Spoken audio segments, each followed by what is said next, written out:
Here are my top 5 predictions for what's going to happen next week on Beyond the Gates, and stick around because I bet you can guess what number 1 is going to be. Number 5, Theodore is going to give his home to Leslie, the home in which Nicole is living in.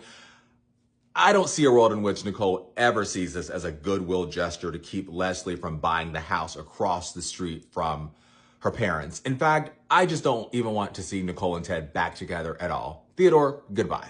Number 4, Leslie is actually being a human and showing emotion. Okay, so in the week ahead clip, we see her being consoled by Eva while she's crying. And she says something to the effect of, I am somebody.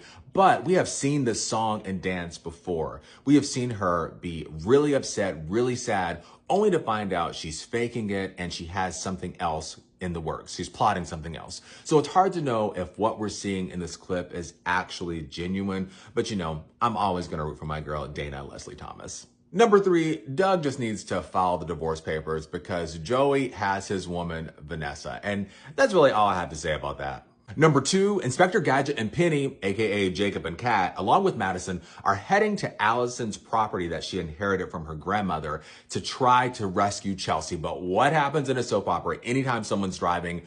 They get into a wreck, obviously. So they're not going to save Chelsea. Chelsea is going to save herself.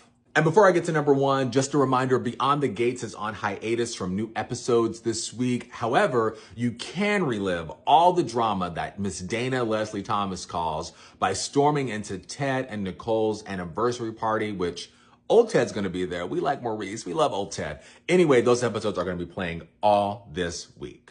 And number 1, I'm sure you guessed, Chelsea is going to save herself by killing Allison. Now, I don't think it's going to be on purpose, but Allison has been willy-nilly with this knife for like the last 5 episodes, just walking around the cabin, showing it to Chelsea, kind of threatening her with it. And at the very end of last Friday's episode, Chelsea refuses to consummate the marriage. You know, like Allison had this, the second wedding on Beyond the Gates ever happened in this broke down cabin. Allison had this fake wedding where they exchanged vows. And at the very end, Chelsea's like, I'm not having sex with you. And Allison says a line that everyone says in real life and in soap operas. If I can't have you, no one else will. And she's coming at her with the knife. And I think in this struggle, that's whenever Allison is going to be stabbed and probably die. And that's how Chelsea is going to rescue herself. And it's going to set up this long arc of Chelsea figuring out if she wants to be this public persona and reckoning with the fact that she killed someone. As always, I love hearing from you gatekeepers about our show Beyond the Gates. So let me know what you think about my theories, my predictions. Am I wrong? Am I right? I am right. I know I'm right. Let me know in the comments and feel free to share this video.